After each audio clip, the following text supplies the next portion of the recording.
In the last episode, I proposed a wholesale replacement for Darwin's theory of evolution by competition. I called it the fractal theory of evolution, or the 3Fs theory.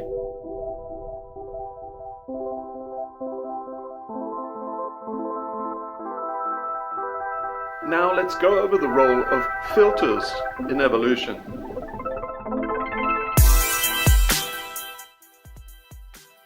Let's start this episode with the strange story of how that red spot on a seagull's beak earned a scientist a Nobel Prize. Nikolaas Tinbergen was a Dutch biologist and ornithologist who shared the Nobel Prize in 1973 for the studies he did in the mid-20th century on seagull chicks and their natural instincts.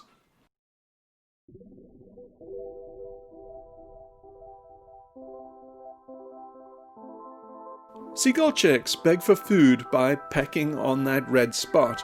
If they peck enough, their parents will regurgitate a meal for them.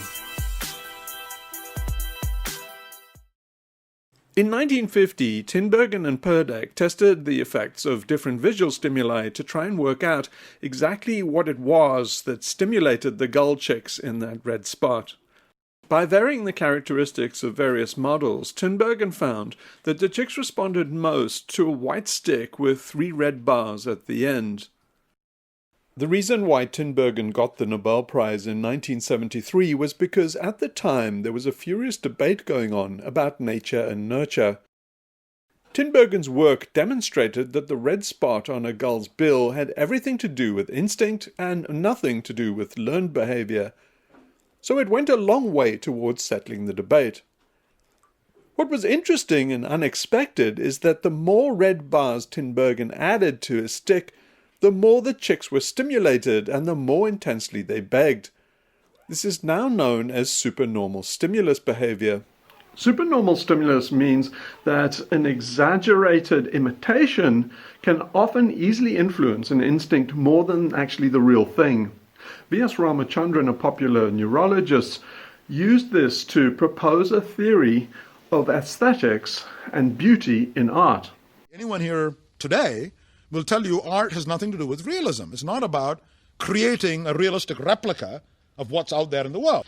In fact, art is the exact opposite. It's about deliberate hyperbole, exaggeration, in fact, even distortion, in order to create pleasing effects in the brain.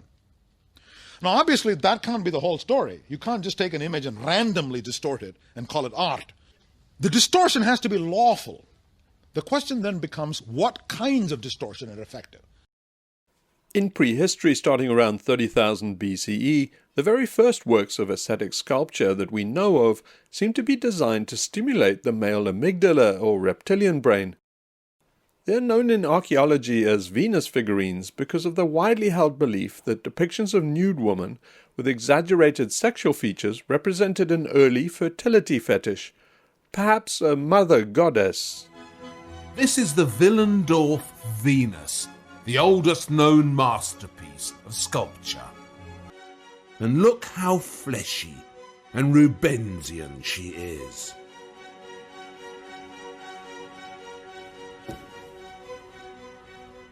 Hypernormal stimuli are rare in nature, but this orchid is an example of one.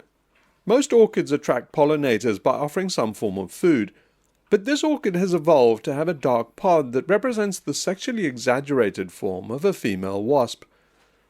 It's a natural hypernormal stimulus that tricks the male wasps into mating in order to transfer pollen to them. A man-made hypernormal stimulus once made an Australian beetle almost go extinct. The Australian jewel beetle. But what makes her irresistible? Well, that's not too complicated. She's got to be big, she's got to be orange, and she's got to be covered in dimples. Give a male all 3, and she's just gorgeous. In Australia, a beer bottle like this is known as a stubby. And believe it or not, it nearly wiped out the jewel beetle. To this questing male, all his sexual fantasies come true when he finds a discarded stubby. Before long, it's covered in rampant males. The genuine females were just sitting around unnoticed. Try as they might, they couldn't compete. Mr. Right had taken to the bottle. In the end, it was the beer industry that came to the jewel beetle's aid. It ended up saving a whole species from extinction by simply changing the bottle design. Now you may be wondering what would happen if you carry on enhancing the stimulus. What would happen if you just carried on adding more and more red stripes to Tinbergen's stick? How would the chicks respond?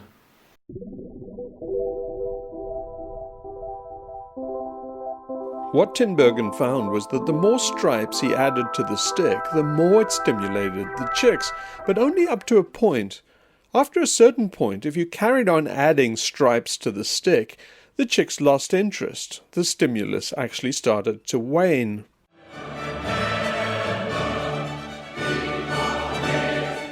At certain times in history, things like hats have established themselves as male sexual ornaments. Once a hat signals maleness and women recognize it as sexy, then the tendency has been for men to want to enhance the supernormal stimulus and wear hats with ever wider brims as they vie with each other for the females. But at some point, wide-brimmed hats get so big that suddenly they stop being sexy and start looking ridiculous. At that point, the fashion seems to flip and narrow-brimmed hats are suddenly in vogue again. This kind of behavior is very familiar to anybody that knows electronics. It's an amplifier circuit, and most people will easily recognize it. It forms part of the logo of the Sirius Institute. An amplifier circuit takes an input signal here, feeds it into an amplifier which focuses it or amplifies it, and then takes some of the output from that amplifier and feeds it back in again to the input. Viewed diagrammatically, the output from amplifier A is passed back through filter B, and then the signal is recombined with the input signal again in a never-ending loop or feedback cycle. The reason you can hear my voice now or see the image in front of you is because it's been through many electronic circuits just like this, both on the recording side and the playback on the other side of the digital curtain between you and me. The reason why microphone feedback often whines is because of this circuit. It's what's known as acoustic feedback.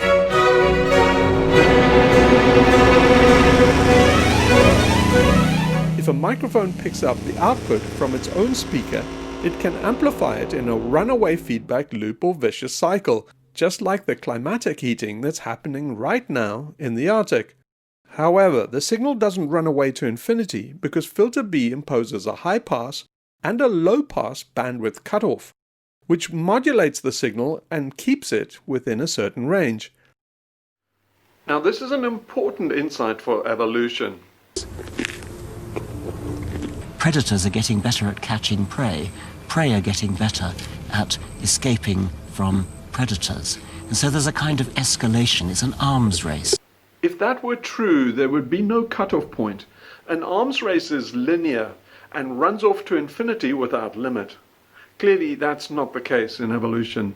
Now, where the supernormal stimulus comes in is the fact that these geese will actually respond to objects other than their eggs. So if you take the same goose that normally responds to its own egg and you go ahead and you present it with, say, an ostrich egg, and what you see is that it preferentially will roll the larger egg. So what I'm saying is I can put the ostrich egg in front of it and its own egg in front of it, and it will actually roll the large egg back towards it. You can put a fake giant egg in front of it and it will still preferentially roll the fake giant egg over its own egg, and that's a supernormal stimulus.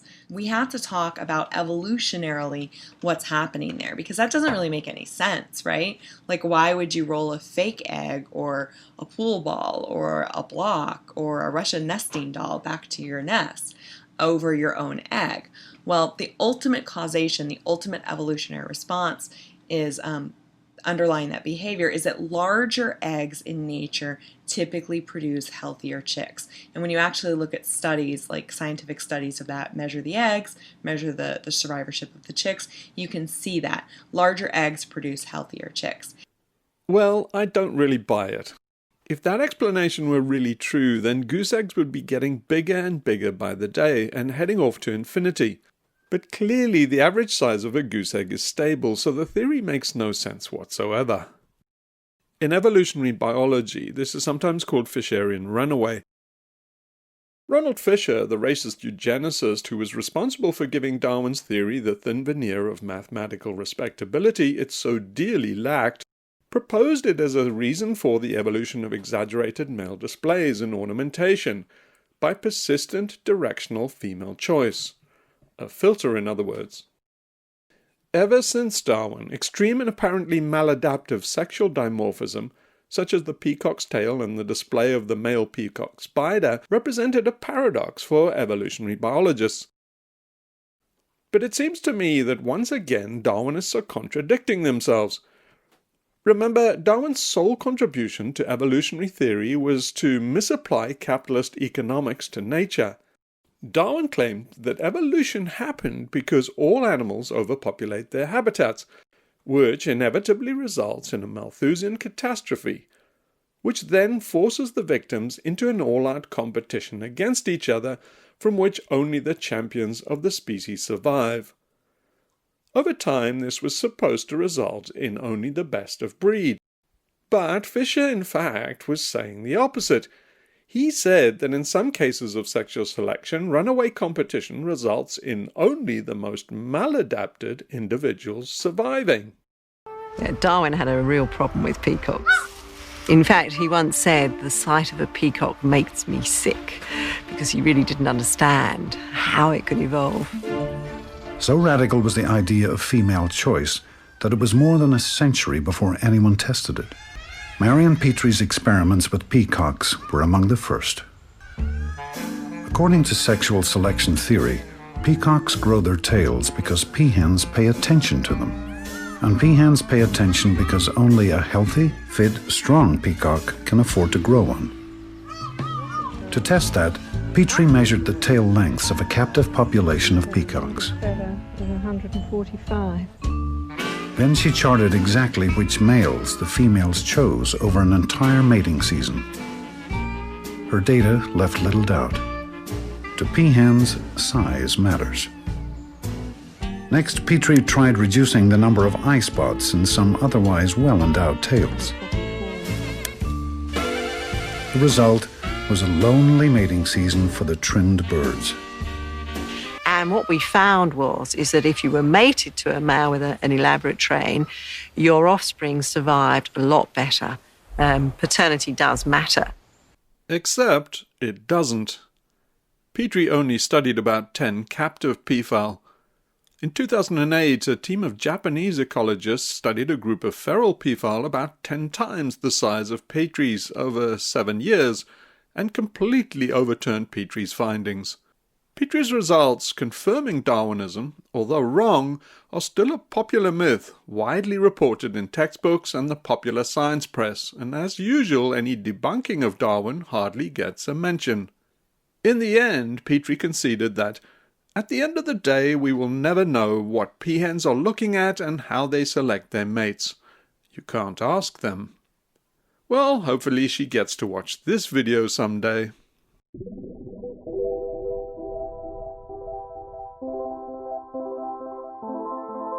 If selfish genes really are in a perpetual arms race against each other, then one would expect that the competition would be most intense amongst chicks in a nest.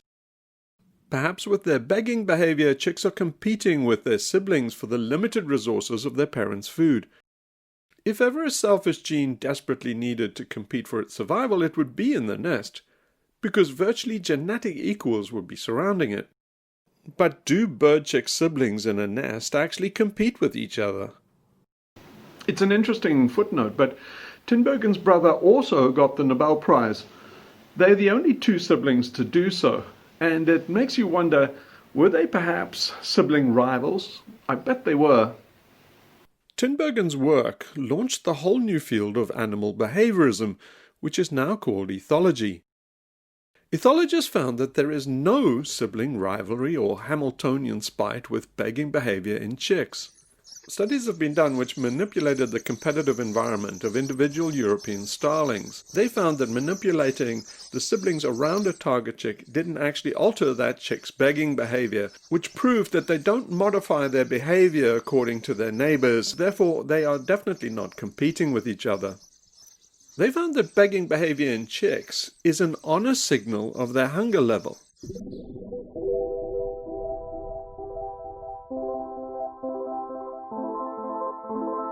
Predictably, Darwinists came up with elaborate apologetics to try and explain why begging behavior in chicks was honest. They claimed that begging takes energy, so dishonest signaling would exceed the cost-benefit. But I highly doubt it. There are about 0.7 nutritional calories or 700 kilocalories in a worm. That's more than enough for a chick to scream its head off all day, if not all week, especially if it can grow fatter in the process and starve its siblings to death, so the windfall is even bigger.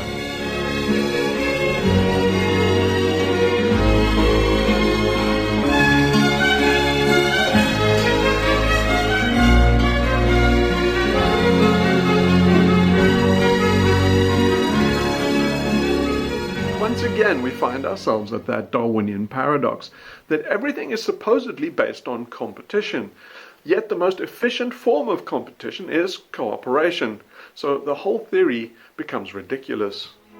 2 weeks ago, a female cuckoo, unseen by the reed warbler, dropped her egg into this nest.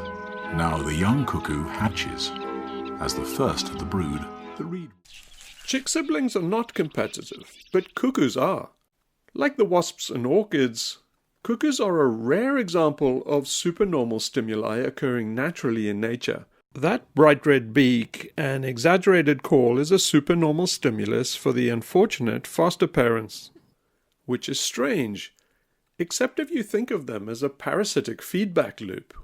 They are the Coca-Cola Corporation of nature. They exist merely because of exaggerated advertising, and nature, and even now society, cannot afford to support much of that kind of parasitic behavior. Like the Coca-Cola company, the cuckoo is pulling a trick. It's an example of dishonest signaling, and it's very rare in nature. So is a perpetual and unavoidable Malthusian catastrophe in nature providing the smart filtering process that shapes evolution? Well, no. Darwin and Wallace thought that it was all-out competition that shaped evolution. The very idea of competition is superfluous in a filter feedback or amplifying circuit. And so is the idea of a Malthusian catastrophe. Neither is required to explain its operation. And as far as I can tell, the evidence for continuous Malthusian catastrophes happening all the time in nature is noticeably lacking. On the other hand, limiting, self-regulating, or cut-off signals in nature are ubiquitous. And that's the key signature of a concentrator and a filter feedback mechanism.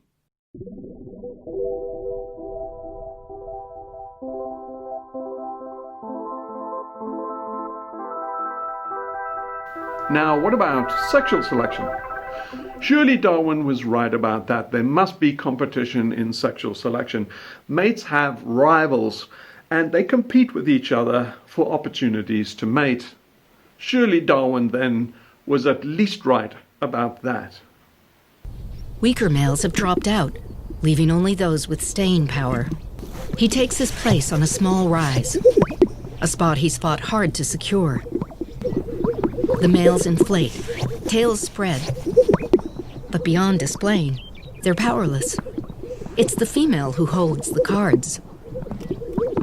Surely all those male sage-grouse in a lek are competing fiercely with each other, just like they say in the nature documentaries. It's all about securing the most visible patch to show off their prowess. That's the only logical explanation for how their strange display arose, right? Through competition? Well, not really. Now at this point, I'm going to have to beg your indulgence more than ever, because our brains, and particularly our alien cortex coupled with our reptilian brain, are very competitive. So we see competition everywhere.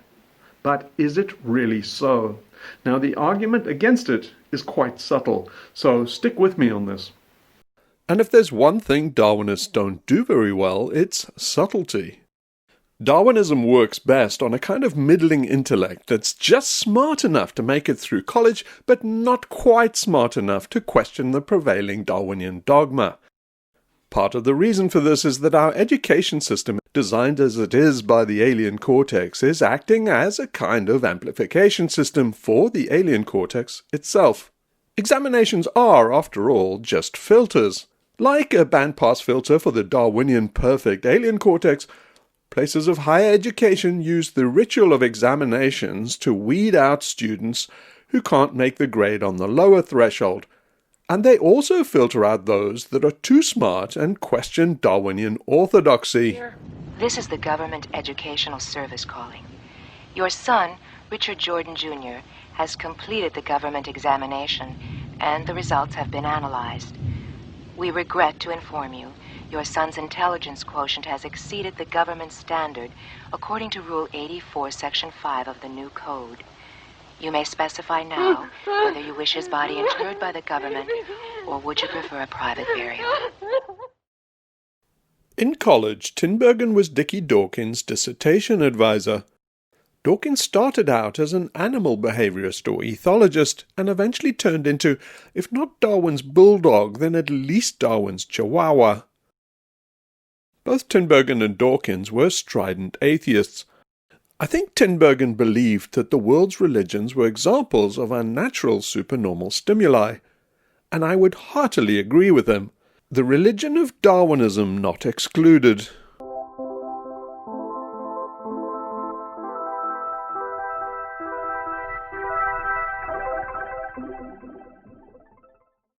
If you talk to an ethologist in private, many of them will confide that over their careers they've noticed a kind of Darwinian heresy that keeps them up at night, but they dare not talk about it too loudly in public. Competition between males for the best spot is fierce.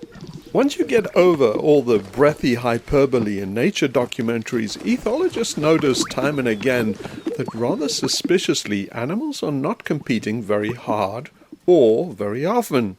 Rather than being all red in tooth and claw, they come across as far too restrained and tame, even when they vie with each other for mates. But in this vast landscape, there seems a distinct lack of anyone to impress. Certainly they don't come across as desperate or as ruthless as one would expect from Darwinist insistence that nature is a perpetual bloodbath of incessant competition. Natural selection is daily and hourly scrutinizing throughout the world every variation, even the slightest, rejecting that which is bad, preserving and adding up all that is good, silently and insensibly working. For most animals, the reality of life is struggling, suffering, and death. That's what life is like. It's suffering. That's what the religious people have always said. Life is suffering. Yes.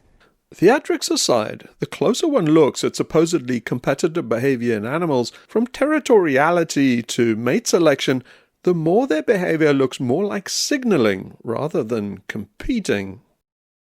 Predictably, one might anticipate that Darwinists would say that with competitive behaviors, animals might be signaling to each other, but what they are signaling is health. My response to that would be that health is not really a scientific concept, and at best, in evolutionary terms, its definition is circular. What Darwinists would call health is actually more correctly and scientifically called a signal in information theory, and what they would call lack of fitness is actually better defined as noise. What's happening with sexual selection is that it's nature's way of boosting the signal-to-noise ratio by using a filter.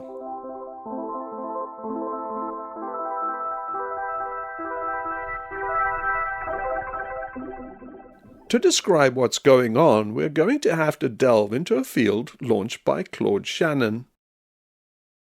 Claude Shannon is known as the father of information theory. In part 5 of this episode, I already committed the great thought crime of questioning the second law of thermodynamics. Now I'm afraid I'm going to have to commit more thought crime and criticize Claude Shannon's theory of information, the foundation of computer science, information theory, and information science.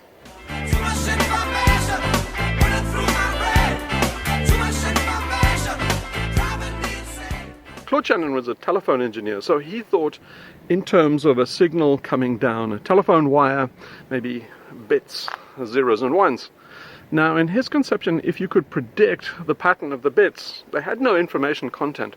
To him, information was only that you couldn't predict, and therefore you couldn't compress out.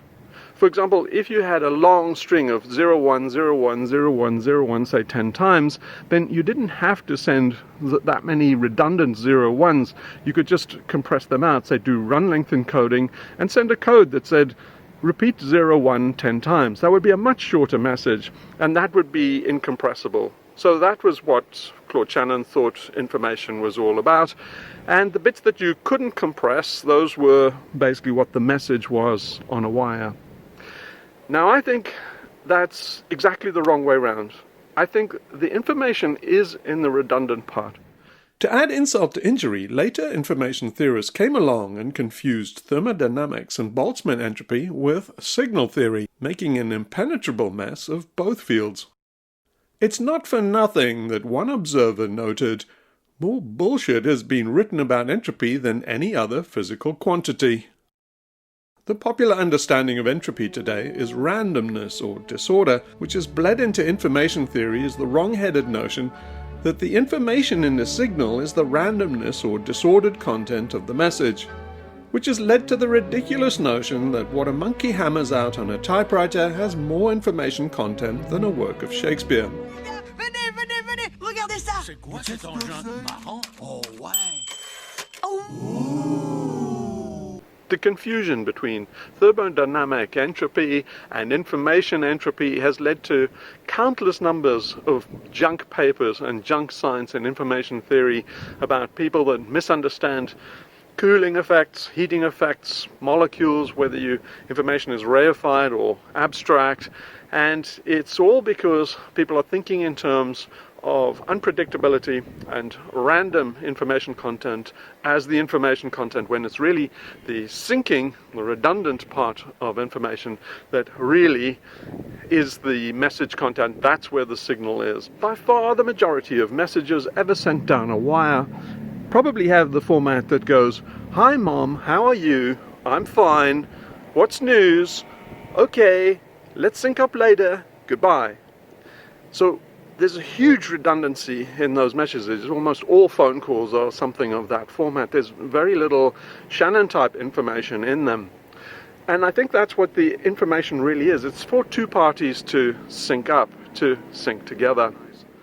Therefore, by my way of thinking, the information is in the redundant component. It's not in the incompressible or random component.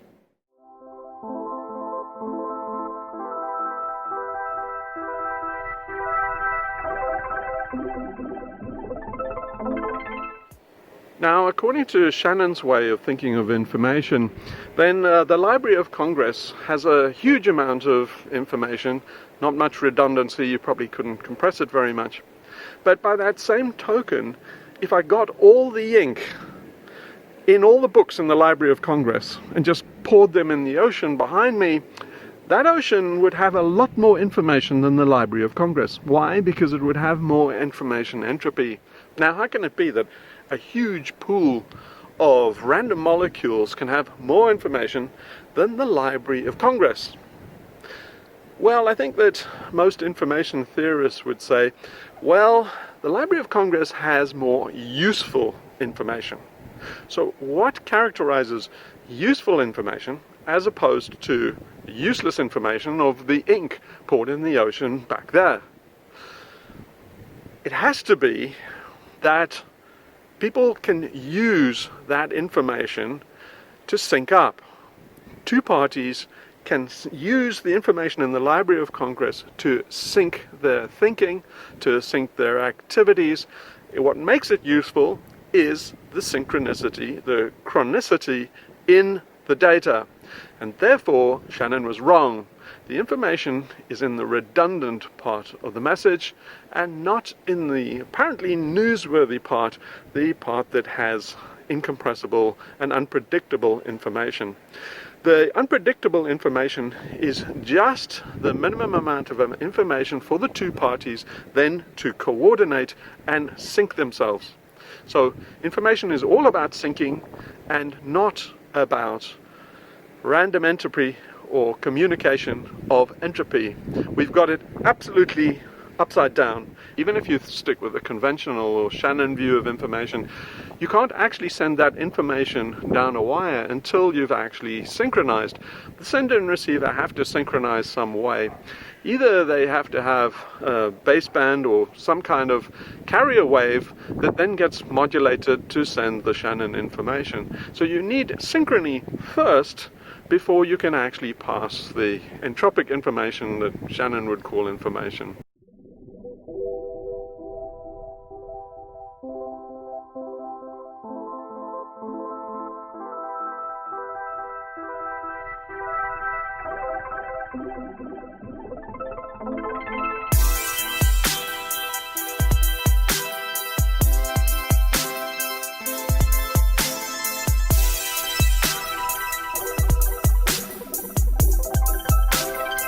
Even a newspaper is about the publisher and the reader resyncing the information and achieving mutual information parity. The theory of information we are saddled with today omits three crucial elements of all information: context, physical locality, and timing. And in addition, all transmissions of information require energy, which is very important when you recall that Maupertuis's theory of least action is the engine of intelligence that underlies the fractal theory of evolution. Shannon thought of information as something abstract, but information can never be abstract. It's an iron law that all information has to exist in space and time, even if it's just in the neurons in our heads. The timing and choreography of signals is key to understanding biological evolution and why things seem to get more complex and more sophisticated, even smart or intelligently designed as time progresses. To Shannon, timing wasn't very crucial to signaling and didn't really contribute to the meaning of a message.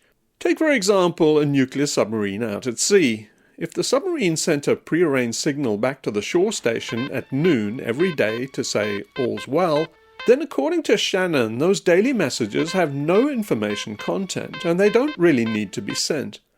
They're redundant. According to his way of thinking, the submarine should only send a signal when there was something unexpected that happened, perhaps if it was in trouble. What he would be neglecting is that the information content is not in the actual message, the all's well, but rather in the timing. According to our current theory of information, if it's 10 minutes past noon and we haven't received a message from the submarine, then there's nothing to worry about, because according to the information we have, everything is still fine with the crew. That reach a grim climax in a Navy announcement that stuns the nation.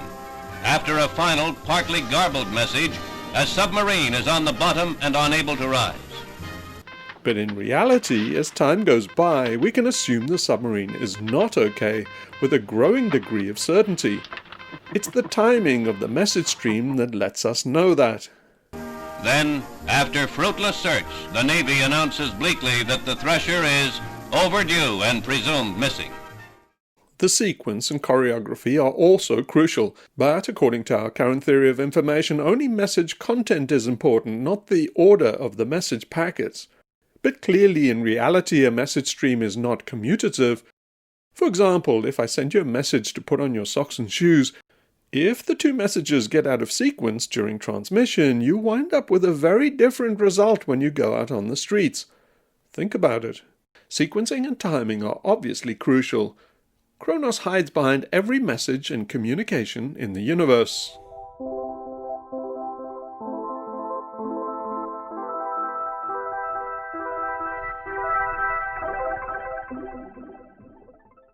Filters in nature work like the windmill obstacle on a miniature golf course.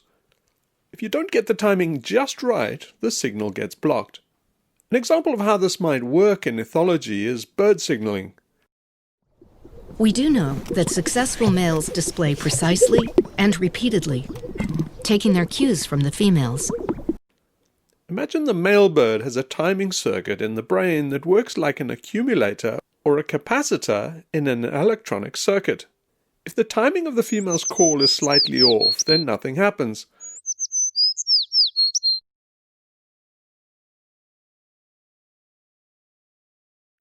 But if she gives 2 calls in a row that are exactly the right timing, then it might trigger a module in the male's brain. Then assume that initiates some kind of instinctive fixed action pattern, just like the chicks pecking at their parents' red beak spot. But in the case of mating behavior in birds, the fixed action pattern is more likely to be for the male to advance in the direction of the female, establishing her as a focal point of attraction in the 3F's theory. But similar mechanisms could be at work even at the biomolecular level. This was a revelation. The same genes were responsible for the beaks in all types of finch. Any differences were in timing and intensity. We've got it. We nailed it. It's the same genes in making a sharp, pointy beak or a big, broad, nut-cracking beak. What's essential, what makes the difference, and all the difference, is how much you turn a gene on, when you turn it on, when you turn it off.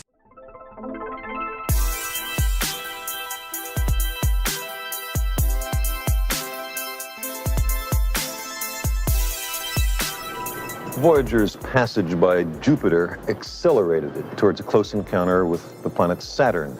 It will plunge on past Neptune, leaving the solar system and becoming an interstellar spacecraft, destined to wander forever the great ocean between the stars.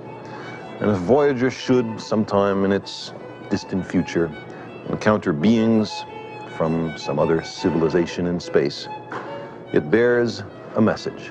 Now, at the risk of making Claude Shannon roll in his grave, let me ask you this.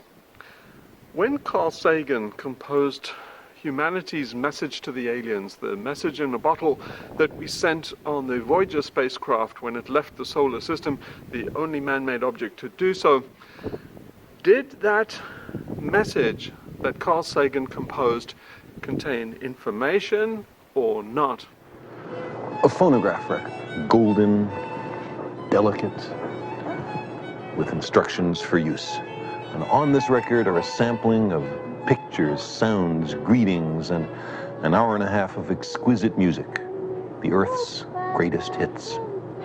A gift across the cosmic ocean from one island civilization to another. In order to signal to aliens that there's something interesting down on Earth, that there is some kind of intelligent life, you have to send redundant information. You have to send a message with symmetry and redundancy. If you send a message with high entropy, a message with Shannon's conception of information, it actually just looks like random white noise. It looks like there's nothing of interest down here. And I think that's what most life is doing. It's signaling to other life, saying, here is an algorithm that generates a pattern, and pure white noise or random noise has no pattern, it has no structure. So life is signaling to life that there is structure and pattern and symmetry, and that's what information is the communication of synchrony, not entropy. All the SETI project ever gets back as a reward for listening ardently to outer space is noise. But what the scientists are looking for is redundancy.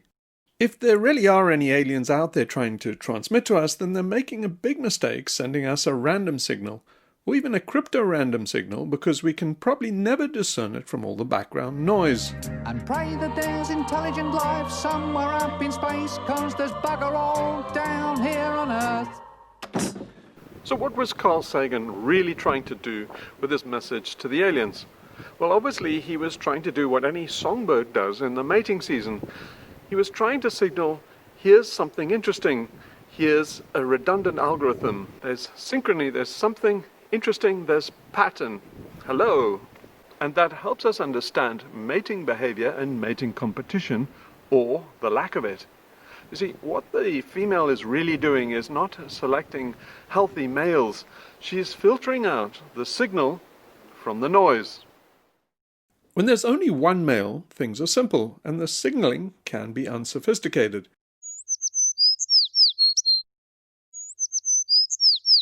But when there's more than one male per female, then their responses become their own signal noise.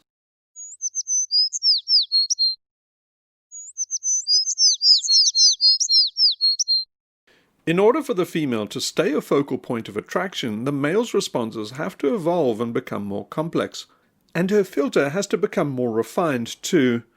If it doesn't, the signal-to-noise ratio goes down and she's no longer such a strong focal point. So a progression towards greater and greater complexity is built in. You see, there's a subtle difference between selecting, which is anthropomorphizing, and filtering, which is neutral and mathematical.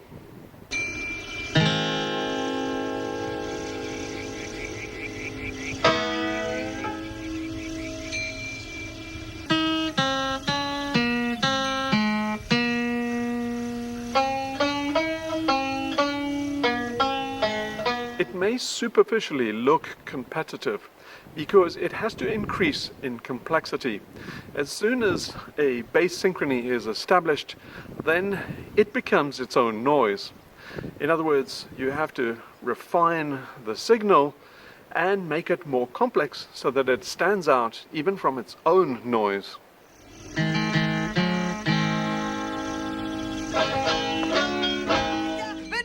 Venez, regardez ça! C'est quoi cet engin marrant? Oh ouais!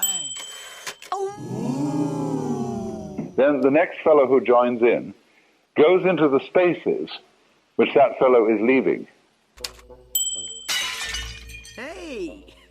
So that he does a rhythm consistent with his, though, that fills in his spaces. Then a third person joins in. Ouais! Ooh! And he may fill in spaces that are still left, or give, by coincidence with beats in their rhythms, extra emphasis to certain beats so that they sound louder or softer as the case may be. Yeah! Oh! And so they start vying with each other. In this case, they have to vie with each other in a cooperative way, because whenever you get an orchestra going, you can't have one person playing better than all the rest, sort of thing, or louder. Just as in rowing, you can't say, well, the whole team rowed beautifully, and especially the man in the stroke position who rowed faster than everybody else. But they manage, you see, within the general rule is that in this kind of game we're going to cooperate. Because if we don't, we can't have the game. But within those limits we are going to compete to see who can be more interesting or create a more interesting pattern, keeping all the time in accord with the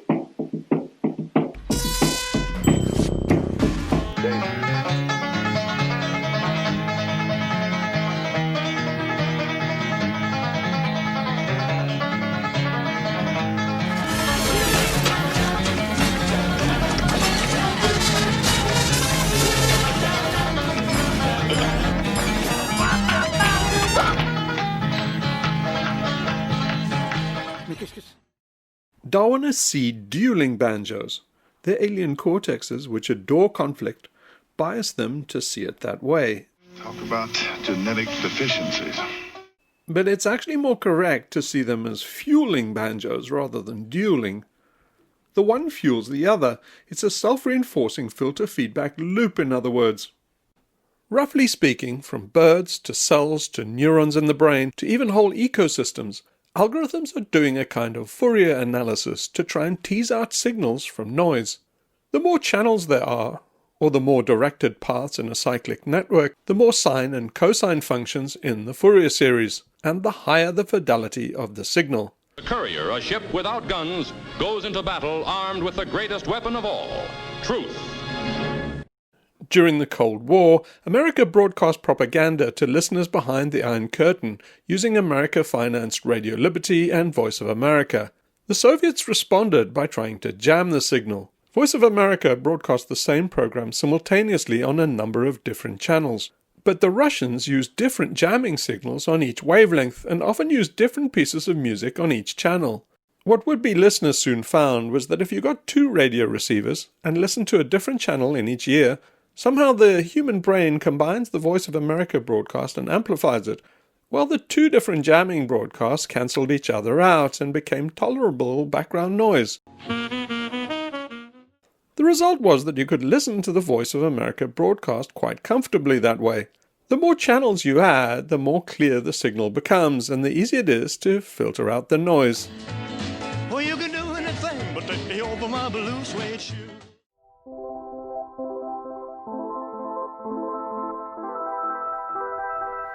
Now, at this point, some of you, especially women, might be thinking, oh, come on, Hugh.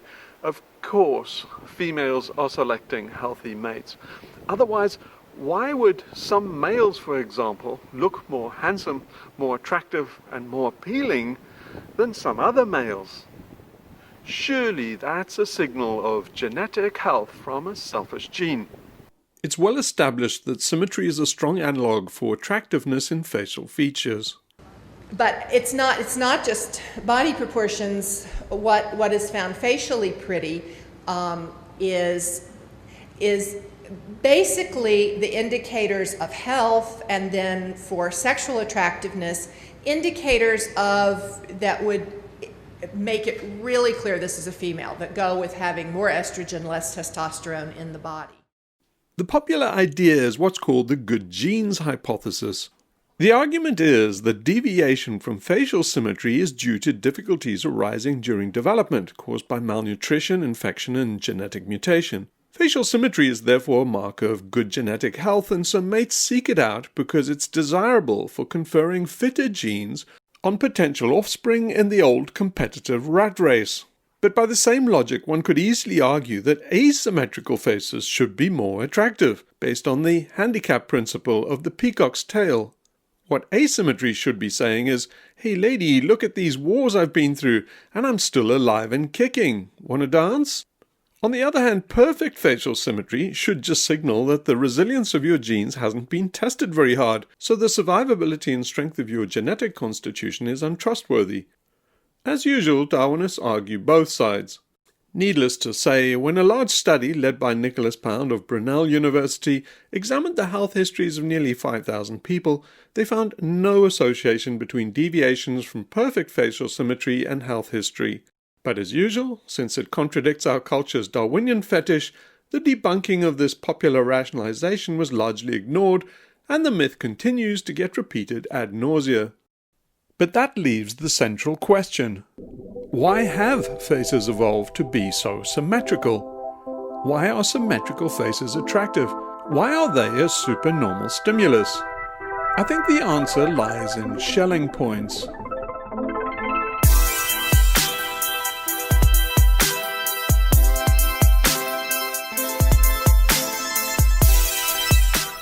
Thomas Schelling won the Nobel Prize in 2005 for his work on conflict and cooperation using game theoretic analysis.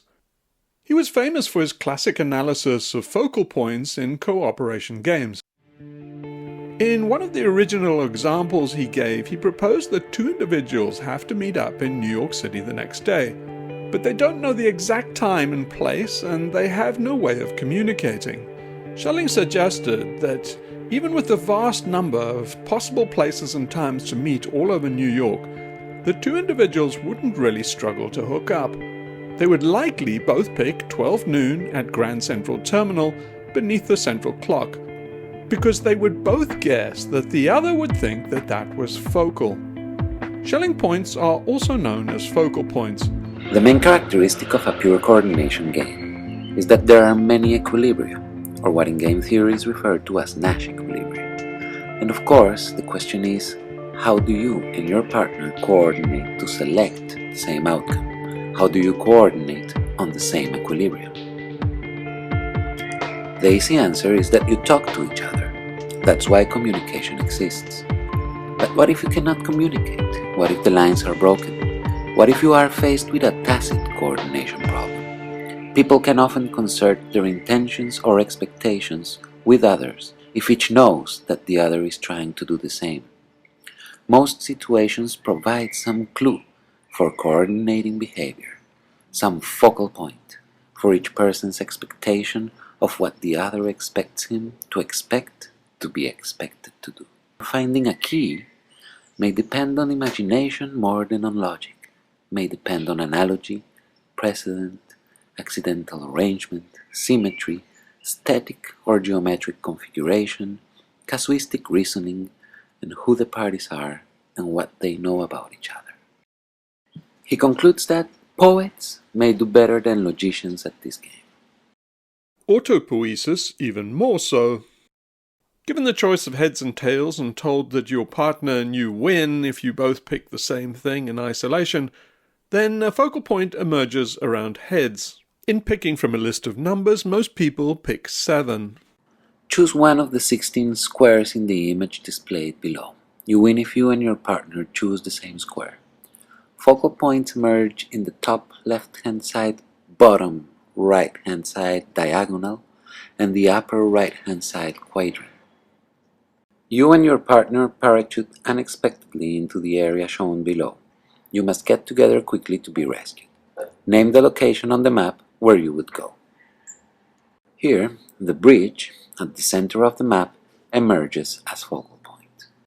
Beauty is actually what game theorists would call a pure coordination game, and the points of facial symmetry are Nash equilibriums or Schelling points. Imagine Mr. Potato Head has his features all over the place like this. Hey, Ham! Look! I'm Picasso!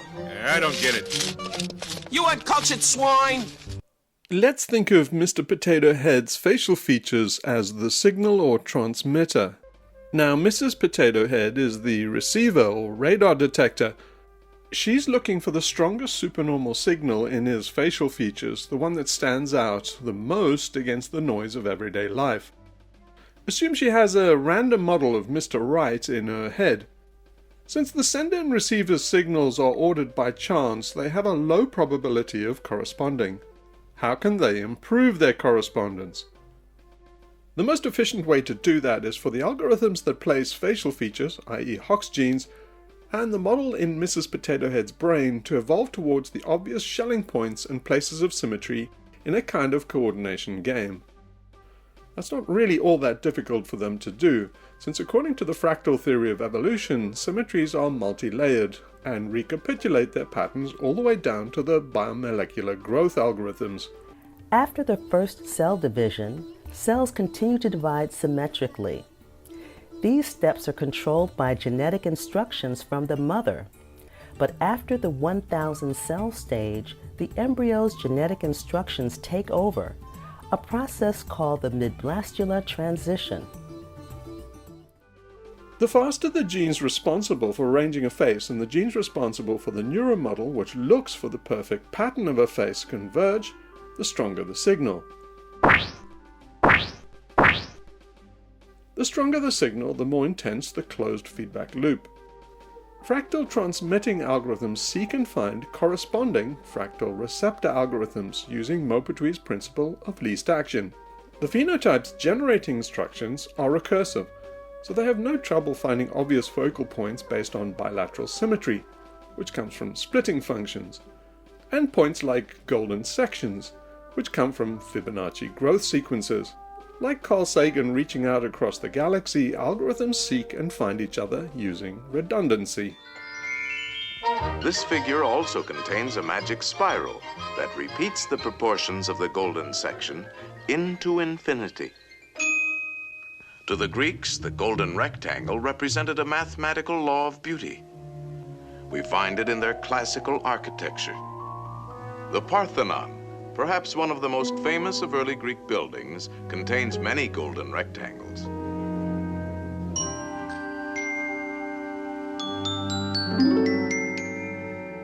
These same golden proportions are also found in their sculpture.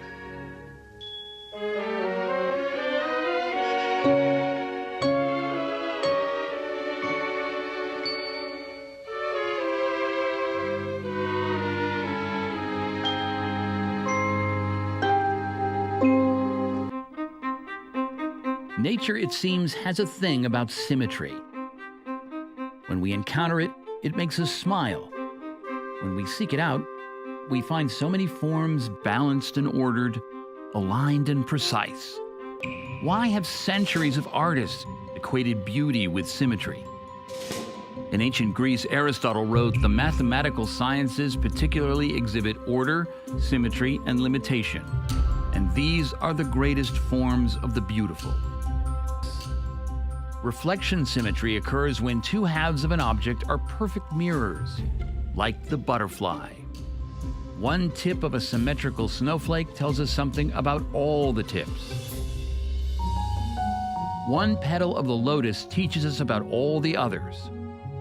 And one cell of a honeycomb allows us to understand the structure of an entire hive. With symmetry as a guide, a complex system can reveal itself. Coordinating activities under Maupertuis's principle of least action naturally leads to symmetries. But why is that? In 1915, a woman named Emmy Noether gave the answer. Although Emmy Noether is almost unknown to the general public, her insight paved the way for the major discoveries in physics during the extraordinary advances of the 20th century, arguably even eclipsing Einstein, who published in the same year. Symmetry operates at many levels. Young German mathematician Emmy Noether lived the asymmetry of being the sole woman in a world of all men. She was a Jew in Nazi-occupied Europe, but she found a stunning symmetry in her equations. She formulated what we now call Noether's theorem, which says that any symmetry we see in nature has a corresponding conserved quantity. That symmetrical bicycle wheel, for example, keeps its rider upright due to conservation of angular momentum. Her first great theory can be summed up in the general statement, symmetries give rise to conservation laws. I would propose a natural kind of corollary to Emmy Noether's theory. Conservation laws, like the principle of least action, naturally give rise to symmetries. Symmetry has always entranced our eyes and minds, but is it also a clue to the deeper order of the universe?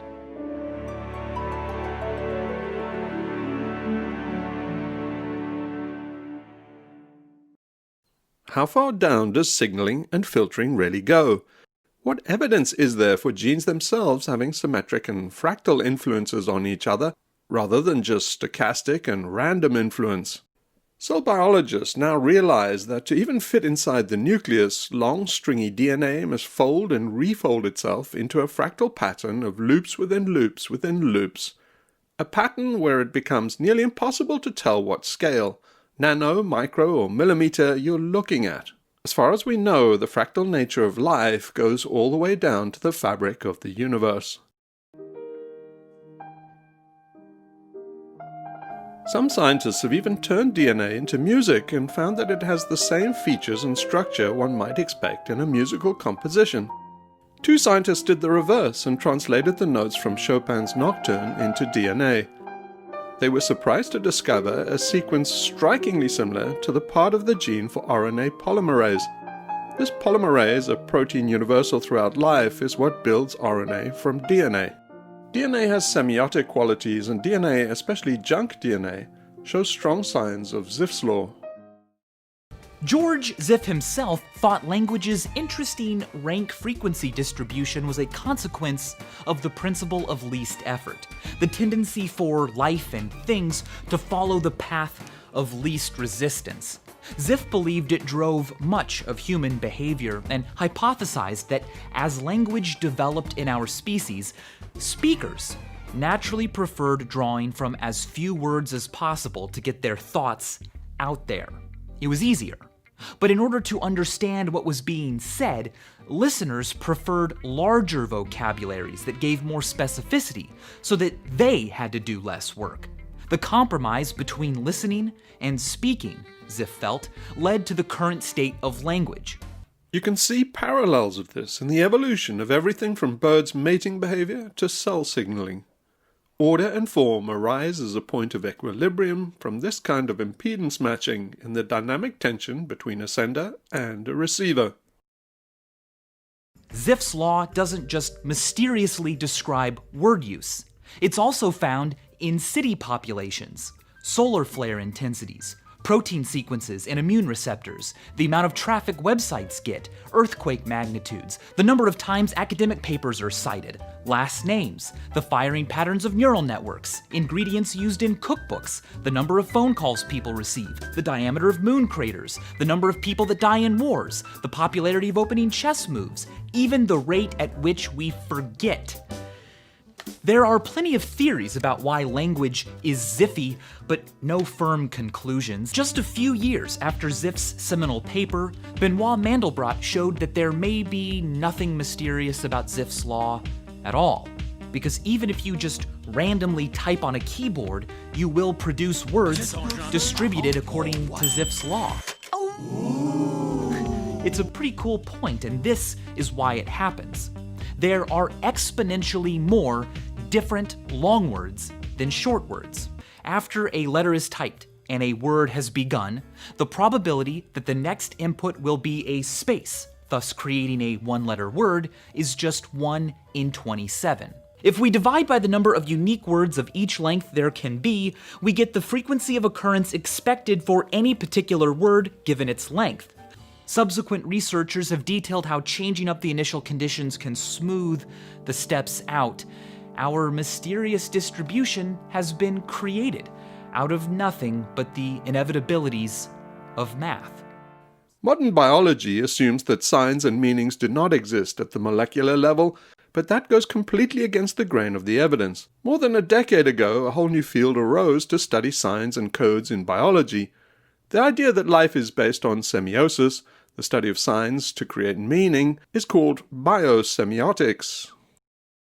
Biosemiotics shows that the architecture of DNA shows traces of the golden ratio of length to width found in classical edifices like the Parthenon.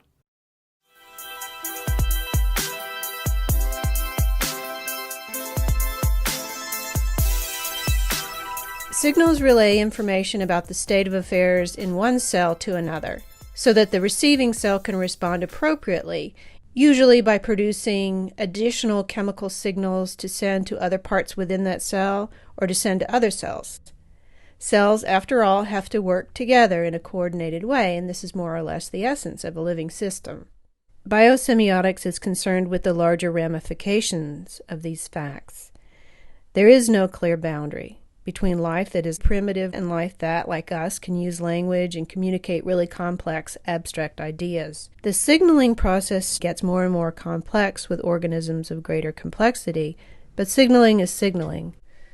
If you want to know how intelligence emerges, or if you want to understand the fundamentals of language, you should look at cell signaling, because that process shows you the basics of communication and intelligence.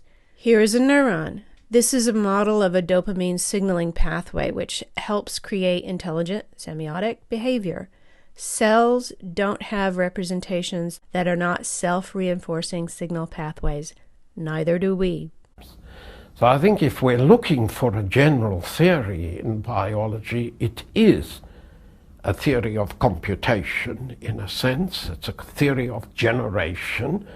It can be proved by proper simulation to get explanatory theories, and I think that that is the future. I happen to believe that at this level what we are dealing with is how do we affect the chemistry, how is the encoding of organization carried out.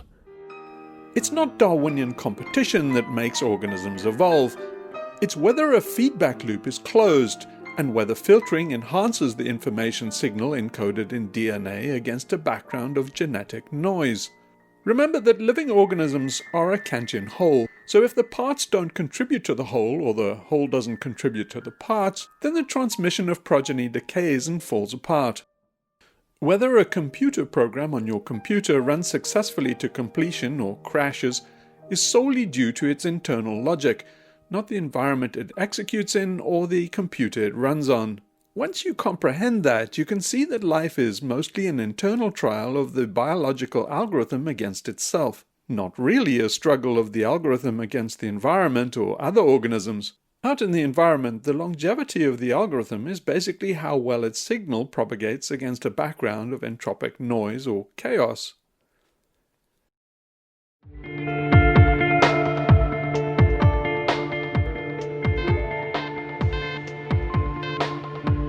And if our species doesn't snap out of stupid ideas like selfish genes and a universal competition of all against all, our transmission is not likely to last much longer.